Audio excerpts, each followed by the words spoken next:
Bakbakang Vice Ganda versus Sara Duterte for President sa 2028, Heavy o Welly.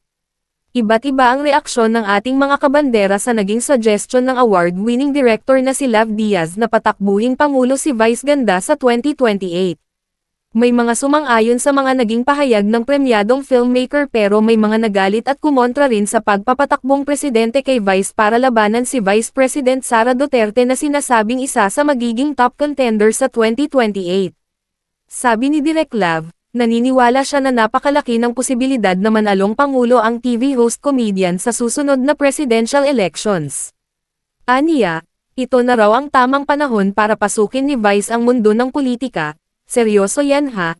Seryoso, kasi napaka-bleak ng future pag hindi natin mawasak yung wall na yun, yung Sara Duterte wall, which is coming. The nightmare is coming. It's only 2 years old so we need to act. Gamitin natin ang pop culture to destroy that. Sino bang pinaka-icon sa pop culture ngayon? Vice Ganda. At maganda rin ang pananaw ni Vice. Gamitin natin, let's use that. Kasi yun na yung labanan mythologizing with making. Ganon ang papalist leaders, sabi ni Lav Diaz. Nagsuggest pa ang direktor kung sino ang pwedeng maging vice president ni Vice sakaling tumakbo nga itong presidente.